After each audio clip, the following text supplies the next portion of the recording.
माननीय मुख्यमंत्री जी को देखना चाहिए, सोचना चाहिए। एक पक्ष ये कहता है कि आप दबंग हैं। कोई कुछ भी बोले, उससे क्या फर्क पड़ता है। गुरु जी के साथ आपके संबंध को लेकर आप क्या कहेंगे? उनकी तुलना किसी से नहीं की जा सकती है। जिस पार्टी ने इतना कुछ आपको दिया, एक ख्याति भी दी, एक पहचान दी, मिंटू चौबे नाम से इतनी बड़ी राजधानी में लोग जानते हैं। फिर अचानक ऐसा क्या हुआ कि आपने झारखंड मुक्ति मोर्चा का दामन छोड़ दिया और भाजपा को ज्वाइन कर दिया? कुछ मिसअंडरस्टैंडिंग थी। वर्तमान में जो गवर्नमेंट है, कुछ कार्य इनके बहुत अच्छे भी लग रहे हैं, क्योंकि जो गलत कर रहे हैं सो जेल जा रहे हैं। ये लिकर स्कैम हुआ, उसके बारे में क्या कहेंगे? एक आईएएस का जेल जाना जो बड़ा दुर्भाग्यपूर्ण चीजें हैं इस सरकार में हो रही हैं। एक वीडियो सोशल मीडिया पे वायरल होता है और खबर भी कुछ वैसी ही थी। कितने बड़े रसूखदार हैं मिंटू चौबे। शासन का एक डर होता है निशांत जी। फायरिंग आपके बॉडीगार्ड कर तो नहीं, हमारे बॉडीगार्ड के द्वारा भी फायरिंग नहीं करी। आज का जो युवा है, नशा अगर चढ़ाना है तो अपने बाप का पगड़ी ऊपर करने का नशा चढ़ाओ।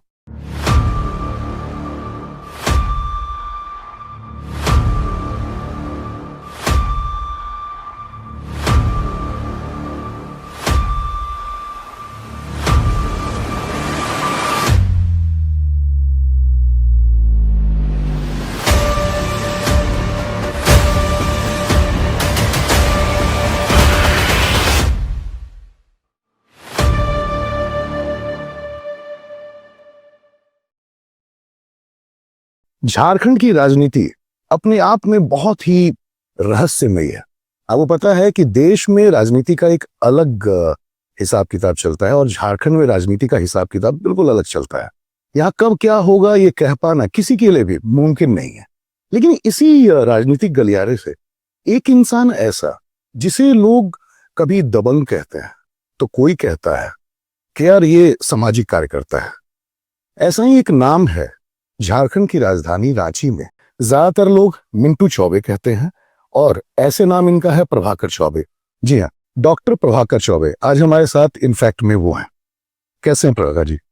बहुत अच्छे निशांत जी, बहुत दिनों बाद आपसे मुलाकात हुई। धन्यवाद। पहला सवाल आपसे, जो लोग आपको जानते हैं, एक पक्ष ये कहता है कि आप दबंग हैं। इसके पीछे का कारण क्या है? पर्सनालिटी या रहन सहन या फिर बोलचाल या फिर जो जिस हिसाब से आप बेबाक बोलते हैं किसी मुद्दे पे, वो कारण रहा? क्या है कारण? कहीं ना कहीं आपने जो तीनों कारण बताए वो तीनों हो सकता है। हमारे रहने का तरीका, हमारे घूमने का तरीका, माता का दिया हुआ, माता पिता का ये शरीर उस तरह का है। जो लोग मुझे नहीं जानते हैं वो हमारे बारे में कुछ भी बोल सकते हैं, आजाद हैं, स्वतंत्र देश में। लेकिन जो लोग हमें जानते हैं, जो लोग हमसे मिले हैं, वो जस्ट उसका विपरीत कहेंगे कि एकदम से मजाकिया है, समाज सेवी है, 2 बजे रात को भी बुला दो तो बाल्टी भी ढो देगा, रात को किसी की तबीयत खराब हो गई तो उसके लिए दवा के लिए भी दौड़ जाएगा, घर में गेस्ट आ गए, अगर किसी की बेटी का विवाह है तो उसके लिए पोछा भी लगा देगा। ठीक है। तो जो लोग मुझे जानते हैं वो मुझे क्या कहते हैं इससे फर्क पड़ता है। बाकी कोई कुछ भी बोले उससे क्या फर्क पड़ता है। वर्तमान में आप भारतीय जनता पार्टी के युवा मोर्चा के सदस्य हैं, एक्टिव मेंबर। एक लंबा समय जो आपका राजनीतिक करियर में रहा, राजनीति में, वो शुरुआती दौर में झारखंड मुक्ति मोर्चा के साथ रहा, वर्तमान में वो सरकार पे भी है। आपके और गुरुजी के, मतलब दिशम गुरुजी के साथ के आपके जो संबंध रहे वो मतलब हर किसी की जुबान पे रहा जब आप वहां उस पार्टी में रहे, क्योंकि आपका संबंध उनके साथ बड़ा ही घरेलू था, मतलब बहुत ही पारिवारिक रहा था। क्या मतलब गुरुजी के साथ आपके संबंध को लेकर आप क्या कहेंगे? देखिए, गुरुजी हैं और उनकी तुलना किसी से नहीं की जा सकती है। वो दिशम गुरु हैं, मैं उनको पिता के समान मानता था, मानता हूं और आजीवन मानता रहूंगा। शायद एक छोटे से गांव से उठ के आए लड़के को, एक गरीब ब्राह्मण परिवार के लड़के, एक शिक्षक के बेटे को मिंटू चौबे नाम से इतनी बड़ी राजधानी में लोग जानते हैं। कहीं ना कहीं इसके पीछे गुरुजी का आशीर्वाद ही रहा। नाम फैलने के बाद, बड़ा होने के बाद तो बहुत लोगों ने जाना, बिल्कुल। लेकिन गुरुजी और झारखंड मुक्ति मोर्चा का एक सिपाही था मैं। झारखंड छात्र मोर्चा से अपना जीवन स्टार्ट किया था और बहुत सारे आंदोलन करे, हम्म। बहुत कुछ सीखा। तो कहीं ना कहीं मिंटू चौबे नाम हम्म। नाम एक नाम होता है माता पिता का दिया हुआ, बिल्कुल। जिससे लोग पुकारते हैं, और एक नाम होता है जो हमें अपनी बदौलत कमाना पड़ता है। जी। तो वो नाम तो हमने उनके आशीर्वाद से ही कमाया, तो वो हमेशा मेरे लिए पूजनीय रहेंगे। चाहे गुरुजी हो या स्वर्गीय दुर्गा सोरेन जी जी। का आशीर्वाद प्राप्त हुआ, हेमंत भैया का, बसंत भैया का आशीर्वाद प्राप्त हुआ, पार्टी के और भी नेतागण थे, सबका आशीर्वाद प्राप्त होता था। तो उनके कारण भी मुझे लोग बहुत मानते थे, जानते थे।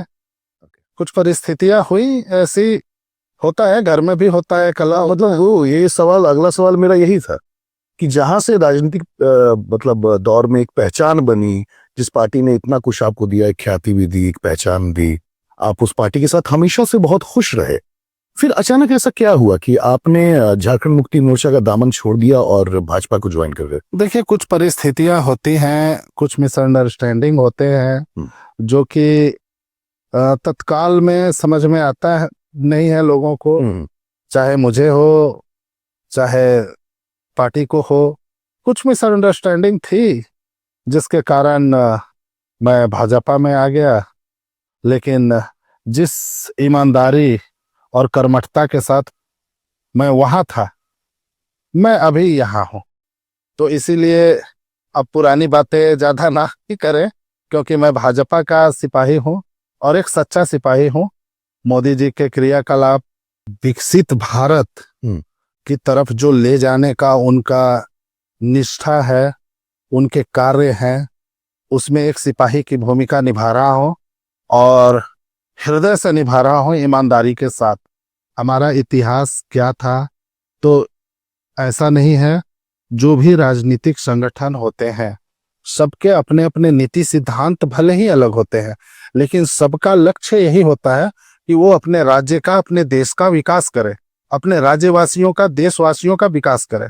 तो मैं झारखंड मुक्ति मोर्चा में था, तो वहां के नीति और सिद्धांत जो थे, उनकी जो आदेश होते थे हमारे पार्टी के नेताओं के, उनके आदेशों का पालन करते हुए हम लोग राज्य का विकास के लिए, राज्य के जनता के विकास के लिए कार्य करते थे।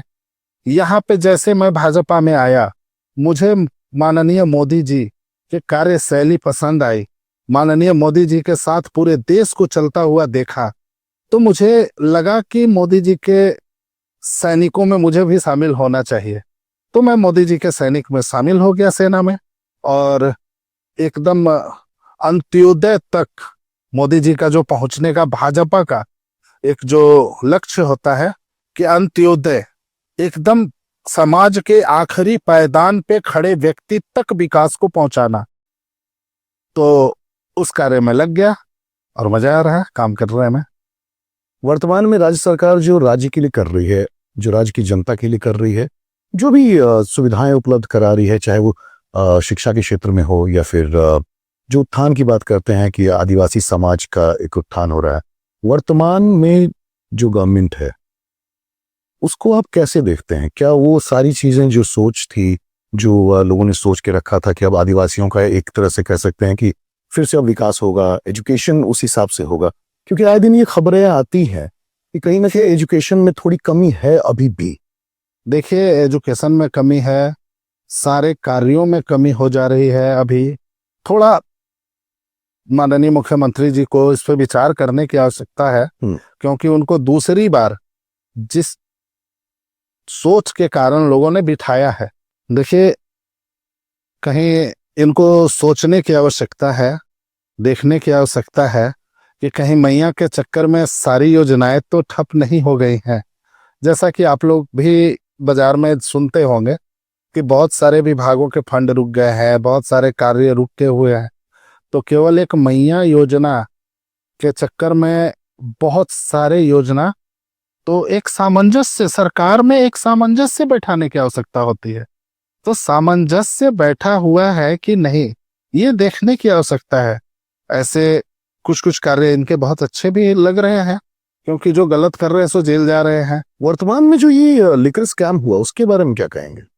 ये तो जांच चल रही है और झारखंड गवर्नमेंट ने उनको पकड़ के जेल भी भेजा है। एक आईएएस का जेल जाना जो बड़ा दुर्भाग्यपूर्ण चीजें हैं इस सरकार में हो रही हैं। तो इस पे माननीय मुख्यमंत्री जी को देखना चाहिए, सोचना चाहिए कि ऐसा क्यों हो रहा है। और आदिवासी हितों की बात करते हैं, तो अगर आदिवासी हितों का काम कर रहे हैं तो आदिवासी सड़क पे क्यों है? यहाँ पे कल उनके विधानसभा में भोगनाडीह में बिल्कुल लाठीचार्ज हुआ, गोलियां चली, आंसू गैस के बम चले, तो ये सब आदिवासियों के ऊपर जुल्म हो रहा है। अगर आदिवासियों का हित हो रहा है तो ऐसा कौन कर रहा है? ऐसा कौन कर रहा है? क्योंकि मैं जितना जानता हूं, क्योंकि देखिए पार्टी के दूसरे नेता कुछ कहें, किसी दुर्भावना से ग्रसित होके कहें, या राजनीतिकरण में कुछ कहें, ये एक अलग चीज है। लेकिन मैं जितना व्यक्तिगत रूप में हेमंत भैया को जानता हूं, तो उनको यह खंगालने की आवश्यकता है कि आखिर कौन उनके इमेज को धक्का लगा रहा है, या सरकार को के इमेज को धक्का लग रहा है। फलस्वरूप तो हम लोग ये देखेंगे कि सरकार ने बिल्कुल निर्दोष आदिवासी जनता को घेर के पीटना, उस पे आंसू गैस के गोले दागना, वो ऐसे जगह पे जहां पे हूल दिवस मनाया जाना था, टेंट समियाना नहीं लगने देना, ये आखिर क्यों हो रहा है? तो आदिवासी हितों के लिए यह सरकार बनाया, अपने अबुआ राज बनाया, और अबुआ ही ठगा जा रहा है। आदिवासी ठगे जा रहे हैं। अगर आदिवासियों की भलाई हो रही है तो क्यों रास्ते पे टायर जला रहे हैं भाई? मतलब आपका मतभेद तो है, मनभेद नहीं है। मैं किसी व्यक्ति विशेष से मुझे कोई समस्या नहीं है।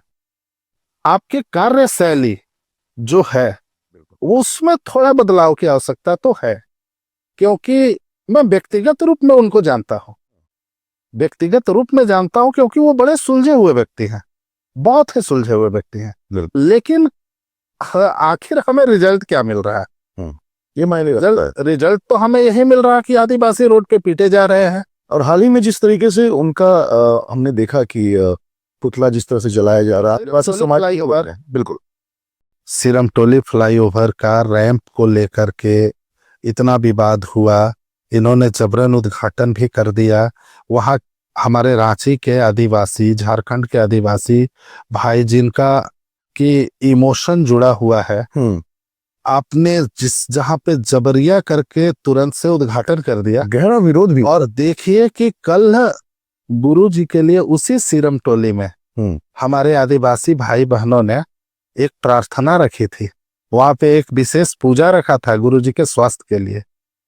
तो आपको उनके भावनाओं के साथ इमोशनल जो कनेक्ट है वो नहीं रहना चाहिए था, वो रहना चाहिए था। और इसको कहीं ना कहीं एक तरफ से ये भी कह के लोग इस कड़ी से भी जोड़ रहे हैं कि सड़कें काफी संकीर्ण हैं, और ऐसे में अगर फ्लाईओवर बना है तो उससे आम लोगों को, जो जनता है, उनको आसान था थोड़ा आगे करके गिराने के लिए। सरना स्थल आगे, हाँ, सरना स्थल से थोड़ा आगे करके गिराते, बस यही था मांग।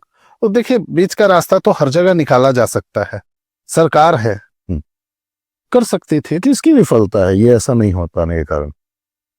देखिए, इनको कुछ ना कुछ, मैंने बताया ना, इनको, ये मुख्यमंत्री हैं, पूरे झारखंड को तो अपने देख नहीं सकते हैं, कोई भी नहीं देख सकता है, तो इनको देखने की आवश्यकता है। देखिए, जैसे इस सरकार की विफलताएं तो बहुत हैं। पिछला 5 वर्षों में जितनी महिलाओं के साथ बलात्कार एवं हत्या की घटनाएं हुई, विगत 20 वर्षों में इतनी झारखंड में नहीं हुई थी। तो हाल ही में कई ऐसी घटनाएं हमने तो एक साल में 3000 और 4000 घटनाएं घट गई। बहुत दुर्भाग्यपूर्ण है। देखिए, रघुवर जी का जो राज था, भारतीय जनता पार्टी के डबल इंजन का जो राज था, उसमें नक्सलियों की रीढ़ तोड़ दी गई थी। बिल्कुल। आप जब रांची से जमशेदपुर इस समय में 4 बजे जाना होता था तो हम बुंडू तमाड़ में फोन करके किसी को पूछते थे कि क्या भैया घाटी शांत है, आ सकते हैं।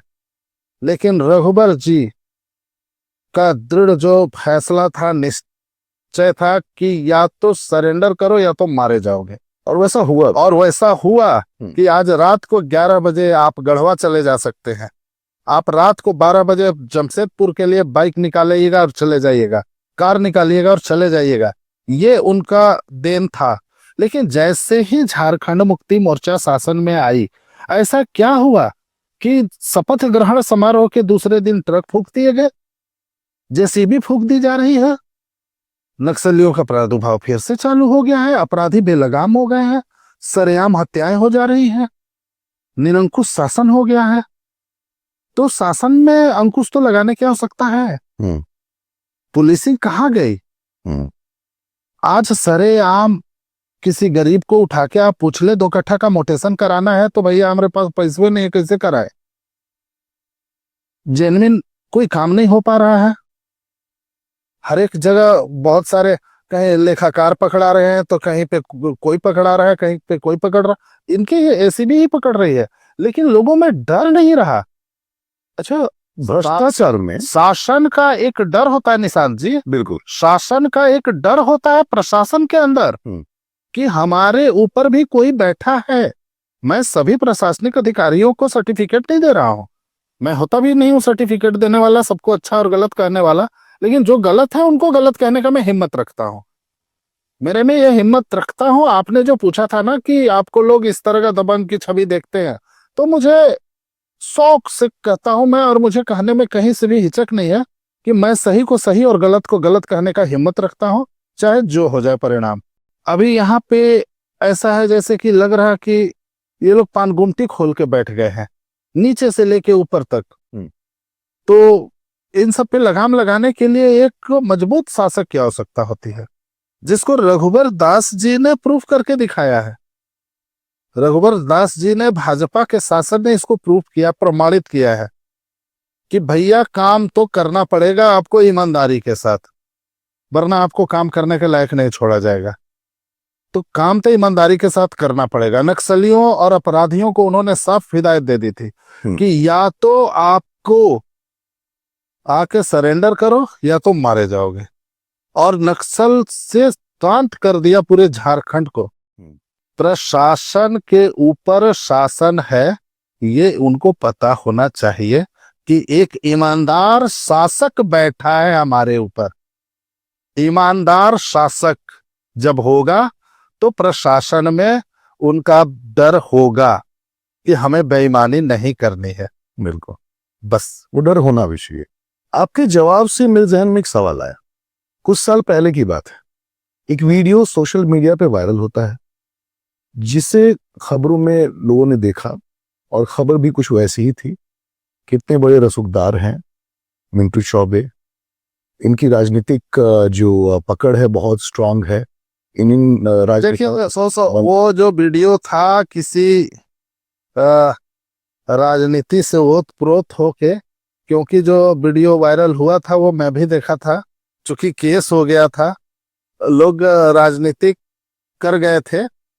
चूंकि मैं भाजपा में था, झारखंड मुक्ति मोर्चा का शासन था, और कुछ लोग ने अपनी मिली भगत करके, क्योंकि उस वीडियो को आप गौर से अभी भी निकलवा के देखेंगे तो ना तो मैं फायरिंग करते हुए दिख रहा हूं, ना मेरे हाथों में हथियार है। हाँ, वो आपके हाथों में, मेरे हाथों में ना हथियार है, ना मैं फायरिंग करते हुए दिखा हूं। बस एक बार गुजरता हुआ दिखा हूं, कहीं गुजरता हुआ। फायरिंग आपके बॉडीगार्ड कर रहे तो नहीं, हमारे बॉडीगार्ड के द्वारा भी फायरिंग नहीं करी गई है। ओके, हमारे बॉडीगार्ड के द्वारा भी हमारे राइफल से फायरिंग नहीं करी गई। अच्छा, वो कोर्ट कचहरी से सब कुछ क्लियर है। ओके, हम लोगों को बेल वल भी मिल गया सब। तो वो बस राजनीति से ओतप्रोत होके किसी ने ऐसा करवाया था। ओके, लेकिन सच तो सच होता है, झूठ थोड़ा देर आप डफली बजा सकते हैं, लेकिन जो सच होगा सो सच होगा। क्या मानते हैं आप, क्या कारण है कि लोग कुछ किए बिना भी आपके पीछे पड़ जाते हैं? पर्सनालिटी एक बहुत बड़ा रीजन होता है। कुछ किए बिना ऐसा कैसे कर सकते हैं आप? एक पुरजोर विरोधी की भूमिका में मैं होता हूं, विरोध बड़ा मजबूत तरीके से किसी बुरे का करता हूँ, इसी लोग पीछे पड़ते तो हैं। कैस इसको नहीं कहा जा सकता कि कुछ किए बिना करता रहता हूँ भाई, क्योंकि मुझे डर ही नहीं है किसी का। आपको बुरा लगे तो लगे, आपने बुरा किया है तो मैं 10 लोगों के बीच बोल दूंगा, जो होगा खुल के बोलेंगे, वो बोलेंगे। जिसको जो करना है करे। ऊपर वाले ने जितना दिन का खाता बही लिख के भेजा है उतना दिन तो कोई नहीं छीन सकता है। एक कहीं ना कहीं ऐसा लगता है कि अनंत सिंह जी की एक छवि जो है वो थोड़ी सी मिलती दिख रही है। बहुत बड़े चीज है, हमें उस पर कोई टीका टिप्पणी नहीं कर सकता हूं मैं। हम लोग नहीं नहीं, वो छवि नहीं बनानी है। हम भी माता के भक्त हैं, और चूंकि ब्राह्मण कुल में पैदा हुआ हूं तो मुझे पढ़ना, शास्त्रों का ज्ञान, और शास्त्र जो कहते हैं उस हिसाब से अपने आप को चलाना, ये मुझे पसंद है, तो मैं उस हिसाब से चलना पसंद करता हूँ। आपको हमेशा देखा जाता है आपके सोशल मीडिया प्लेटफॉर्म्स पे भी, और कई जो समारोह वगैरह होते हैं या फिर कुछ भी, भक्ति को लेके आपका बहुत झुकाव है। बिल्कुल। मैं भक्ति बहुत ज्यादा ही करता हूँ। मैंने अपने जीवन को माता के चरणों में समर्पित कर रखा है, और मैं दिन में सुबह शाम माता की आराधना करता रहता हूँ। कुछ पुस्तकें, हमारे ग्रंथ जो हैं, जब समय मिलता है पढ़ता रहता हूँ। कुछ प्रवचन सुनता रहता हूँ सोशल मीडिया पे। तो जो वहां से ज्ञान मुझे मिलता है उसी हिसाब से चलता हूँ। एक बहुत बड़ा हुजूम चलता है आपके साथ युवाओं का। आप युवाओं के लिए बहुत काम भी करते हैं, और कहीं ना कहीं वो आपको अपना मार्गदर्शक भी मानते हैं। आप युवा मोर्चा से जुड़े हुए भी हैं भारतीय जनता पार्टी में। आज का जो युवा है, नशाखोरी या फिर कई तरह की और चीजें हैं जिसमें अपने जीवन को कहीं ना कहीं बर्बाद करने में लगे हुए हैं, और जिसमें एक बहुत बड़ा जो कारण है वो नशा ही है। क्या मैसेज देना चाहेंगे उनको? देखिए, जो युवा अगर मिंटू चौबे के चाल ढाल, हाव भाव, रहन सहन को देख के मिंटू चौबे को कुछ मानते हैं, तो प्लीज उनसे मेरा आग्रह होगा कि इन सब पे ध्यान ना लगाओ। नशा अगर चढ़ाना है तो अपने बाप का पगड़ी ऊपर करने का नशा चढ़ाओ, जो आपके कार्यों से आपके पिता का पगड़ी ऊपर हो, आपका पिता का छाती चौड़ा करके वो चल पाए। ये नशा युवाओं को करना चाहिए। इस नशा में धूत हो जाओ, फिर देखो आपका पागलपन कहाँ होगा और आपके कार्य करने का क्षमता क्या हो जाएगा। तो युवा, नशे में अपने जिंदगी को बर्बाद मत करो। फॉर्चूनर में घूमना, राइफल बंदूक लेके चलना, ये नशा में शामिल मत करो। ये तो अपने, ये सब एसेसरीज है। जब आप अपने लक्ष्य पे सफल होगे, ये सब अपने आप जुड़ता चला जाएगा। अपना लक्ष्य बस ये रखो कि हमारा कर्तव्य ऐसा होना चाहिए, हमारा कार्य ऐसा होना चाहिए जिसके कारण हमारे बड़े भाई, हमारे पिता समाज में सिर ऊंचा करके चल सके, उनका पगड़ी ऊंचा हो सके। तो ये नशा आप करो। अपने राजनीतिक सफर में जब शुरुआत हुई आपकी, और आज 2025 में आप जिस पायदान पे हैं, जो कुछ आपने किया समाज के लिए राजनीतिक पार्टी के साथ रह के, अपने आप को अभी आप फिलहाल राजनीतिक सफर में कहाँ देखते हैं? क्या कुछ करना बाकी है? अभी तक किया ही क्या है। और पहली बात कि मैं कुछ सोच के नहीं आया था, बस आते चला गया। बस झारखंड मुक्ति मोर्चा छात्र इकाई में बड़े भाई लोग मिलके कॉलेज में, उनके साथ ज्वाइनिंग कर लिया और बस करता ही चला गया। इसी बीच में कितने केस हुए, कितने आंदोलन हुए, कितने तालाबंदी हुए, कितने तोड़फोड़ हुए, बहुत कुछ बीतता चला गया और पता ही नहीं चला कि अब लगभग 23 साल हो गए। आपको क्या लगता है अभी फिलहाल में झारखंड को किन मुद्दों पे खास काम करना चाहिए, जो वर्तमान सरकार भी करे और आने वाले समय में और देखा जाए कि कौन क्या करता है, लेकिन फिलहाल में सबसे जरूरी मुद्दा झारखंड राज्य के लिए क्या है?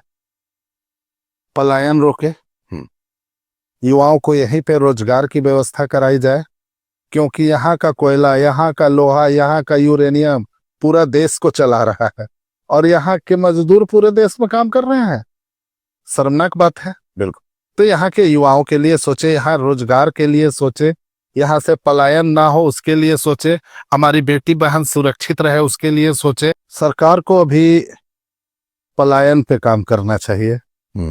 बाल मजदूर की जो तस्करी हो रही है उसे रोकना होगा। हाँ, क्योंकि मुझे पता है एक दो जो सामाजिक कार्यकर्ता हैं जो बाल मजदूरों को रिकवर करवाते हैं, महिला मजदूरों को रिकवर करवाते हैं, उनके बारे में पढ़ता हूं तो देखता हूं कि आखिर कितना हो रहा है। धर्म परिवर्तन पे काम करना होगा सरकार को, जबरिया धर्म परिवर्तन कराए जा रहे हैं, लव जिहाद पे काम करना होगा। यहाँ की महिलाएं सुरक्षित नहीं है, आखिर क्यों इतनी घटनाएं घट रही है? धर्मांतरण लगातार तेजी से बढ़ रहा है। आपके संथाल क्षेत्रों में जो हो रहा है धर्मांतरण, हमारी आदिवासी लड़कियों के साथ लोग मुस्लिम बांग्लादेशी आके शादी विवाह कर ले रहे हैं, यहाँ का आधार कार्ड बनवा ले रहे हैं, जिसका बहुत सारी प्रामाणिकता मिल चुकी है अखबारों के माध्यम से, सोशल मीडिया के माध्यम से देखते हैं। तो इस पे सरकार को काम करने की आवश्यकता है। वरना देखिए, अगर हमारा देश बहुत सारी आक्रांताओं के बाद भी सुरक्षित खड़ा है, हमारा देश अंग्रेजों का 250 वर्षों के शासन के बाद भी खड़ा है मजबूती से, तो आगे भी खड़ा रहे उसके लिए आपको चेतने की आवश्यकता है। क्योंकि फिर आप अगर इस पे अभी अंकुश नहीं लगाते हैं तो आप गुलामी की तरफ जा रहे हैं। बिल्कुल, धर्मांतरण और लव जिहाद एक बहुत बड़ा कारण रहा, और यही रीजन है कि झारखंड में जो आंकड़ा अभी आया उसमें आदिवासियों की जो संख्या है, जो जनसंख्या है, काफी तेजी से कम हुई है। हाँ, कम हुई है क्योंकि धर्मांतरण कुछ लोभ दे के, कुछ कारणों से, कुछ जबरिया करके धर्म परिवर्तन करा दिया जा रहा है। रांची से सटे खूंटी, गुमला, ये सब क्षेत्रों में आप जाके देख लो, धर्मांतरण करा दिए गए हैं। हमारे जो सच्चे सरना सनातनी थे, जो शिव जी के पुजारी थे, हमारे आदिवासी भाई, उनको क्रिश्चियनिटी तब्दील कर दिया गया है। वहां लव जिहाद के माध्यम से बांग्लादेशी आ गए हैं, वो शादी विवाह करके उनको अपने धर्म का बना ले रहे हैं, तो जनसंख्या तो कम हो गई। बिल्कुल, तो इस पे काम करने की आवश्यकता है, क्योंकि आप पुनः गुलामी की तरफ बढ़ रहे हो। आपने अगर अभी नहीं चेता तो आप पुनः गुलाम होने के लिए तैयार रहो। बिल्कुल, बहुत सही बात आपने बोली, और यही रीजन है कि अब इन मुद्दों पे अगर राज्य सरकार कुछ और बेहतर नहीं करे तो ये राज्य के लिए और राज्यवासियों के लिए हितकारी तो नहीं होने वाला। देखिए, आप बेहतर नहीं कर पा रहे हैं, अगर आपके साथ वोट की मजबूरी है, बेहतर नहीं कर पा रहे हैं तो उसको बदतर भी ना करने दें। बिल्कुल, नहीं, ये बहुत सही बात आपने कही, उसको बदतर ना करने दें। आप बंगाल ना बनाओ झारखंड को, बंगाल बंगाल बनने से बचा लो। ठीक है, आखिर में एक सवाल आपसे कि अभी फिलहाल हर राजनीतिक पार्टी कुछ अपना बेहतर करने का दावा भी करती है, कुछ दिशाओं में अच्छा करती भी है, पर कहीं ना कहीं जो सिस्टम है, वो सिस्टम जब वहां सिस्टम के लोग जो है वो ऐसे हो जाते हैं जो आप लाख कोशिश भी करते हैं फिर भी वो चीजें बदल नहीं पाती।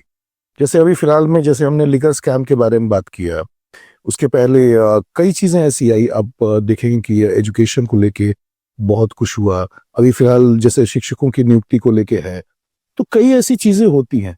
दोषी सिस्टम में जो लोग हैं वो भी हैं, अधिकारी भी हैं, और साथ में जो एक कहते हैं ना कि अब ये राजनेता है जिनके हाथ में सब कुछ है, बागडोर उनको संभालनी होगी, और जो लोग हैं जो काम कर रहे हैं उनको थोड़ी कड़ाई से पेश आना होगा उनके साथ, तभी सब कुछ सही हो सकता है। पुनः मैंने बताया, राजा ईमानदार होगा तो राज्य में चोरी की घटनाएं नहीं होंगी। राजा को ईमानदारी से शासन करना होगा। बिल्कुल, तब आपके अधीनस्थ जितने भी पदाधिकारी हैं उनके हृदय में यह डर जरूर होगा कि हमारा राजा ईमानदार है। तो आपको ईमानदारी से शासन करने की आवश्यकता है। आपके सलाहकारों में, आपके साथियों में, साथी मंत्रियों में सब कुछ सही सामंजस्य बैठ रहा है कि नहीं, इस पे आपको ध्यान देने की आवश्यकता है। तब जाके आप देखो कि शासन कैसे ईमानदारी से चल सकता है। आखिर में इस पॉडकास्ट के अंत में वो एक मैसेज जो प्रभाकर चौबे जी, मिंटू चौबे जी देना चाहेंगे, जो उनको पसंद करते हैं उनके लिए भी, और जो विरोध करते हैं, जो ये सोचते हैं कि भाई ये दबंग हैं, नहीं ये इनका मिजाज बहुत गर्म रहता है, या फिर आपकी छवि को लेके जो सोचते हैं, वो एक मैसेज क्या होगा? सबसे पहले तो जो मुझे पसंद नहीं करते हैं उनके लिए, आप पसंद ना करें, मुझे कोई फर्क नहीं पड़ता। और जो मुझे पसंद करते हैं या मेरे शो हैं उनके लिए, कि अगर आप राजनीति में हो, युवाओं के लिए मैं एक संदेश देना चाहूंगा। आप राजनीति में हो और आपने जो लाइन चुना है, मिला है नहीं, आपने जो लाइन चुना है, क्या आप उसके प्रति ईमानदार हो? जो भी लाइन आपने चुना है उसके प्रति ईमानदार हो। रिजल्ट मिलना एकदम संभव है कि रिजल्ट मिलेगा ही मिलेगा। और आप जो भी कार्य करो, आप ये देखो कि एक नजर ऊपर है जो हमें देख रही है, जो हमारे कर्मों का हिसाब रख रही है। बस उसको देख करके आप काम करते जाओ, आपसे गलत काम नहीं होगा। क्या वो चीज है जो आपको इतना पॉजिटिव रखती है, इतना ऊर्जावान रखती है? माता का आशीर्वाद, पूर्ण रूप से माता ये की बात है। भक्ति, शास्त्रों की शक्ति, मतलब ये है एक्चुअल में। एकदम से है। ईश्वर तो है बिल्कुल। जो हम सब पे राज करते हैं, वरना हर समय ऋतु परिवर्तन, समय पे ऋतु परिवर्तन होना, समय पे एक बीज को पौधे में परिवर्तित होना, पौधे को एक समय पे पेड़ बनना, और एक निश्चित समय पे फल का होना, निश्चित समय पे फल का पकना, ये कौन करता है? बिल्कुल। ये असीम शक्ति है जो हम सब पे राज करती है और सबका रूटीन बना रखा है उसने। वो शक्ति तो ईश्वर है, अल्लाह, ईश्वर, गॉड के नाम से जानते हैं हम लोग। बिल्कुल। बहुत ही दिलचस्प रहा आपसे बातचीत और बहुत मजा आया। आपकी बातें मतलब सुन के एक चीज तो लगता है कि बेबाक बोलते हैं, और नो डाउट सोशल काफी एक्टिव है सोशली, और सामाजिक कार्यकर्ता भी बहुत ही आगे बढ़ के जो रहते हैं उनमें से आप एक हैं। राज्य के लिए आने वाले समय में कुछ अच्छा करने का मौका मिले, राजनीति में आप ऑलरेडी हैं, और कोई एक अच्छे पद पे आप जब होते हैं और सरकार में जब होते हैं तो आपको मौका मिले, और यही कामना हम करते हैं कि ताकि आप एक बेहतर राज्य का, एक बेहतर राज्यवासियों के लिए एक अच्छे कहते हैं ना कि डेवलपमेंट का काम करें और उनका विकास हो। थैंक यू सो मच, आपका बहुत बहुत शुक्रिया। धन्यवाद निशांत जी। और बहुत अच्छा लगा आपसे बात करके, और आपके बेबाकपन को लोग बहुत पसंद करते हैं। मैं पर्सनली चाहता हूं कि आप जैसे हैं बिल्कुल वैसे ही रहिए, क्योंकि ये वो पहचान है जो आपने खुद बनाई है। हाँ, मैंने तो बताया कि एक नाम होता है जो माता पिता देते हैं पुकारने के लिए, और एक नाम खुद बनानी पड़ती है, बिल्कुल कमानी पड़ती है। बिल्कुल। तो मैंने कुछ कमाया नहीं है, बस नाम कमाया है। नहीं, वो बहुत बखूबी आपने कमाया है। बहुत बहुत बेस्ट विशेष हैं आपको, और ऐसे ही आप तरक्की करें। Thank you so much. एक खास मेहमान होंगे हमारे साथ अगली बार। Thank you so much.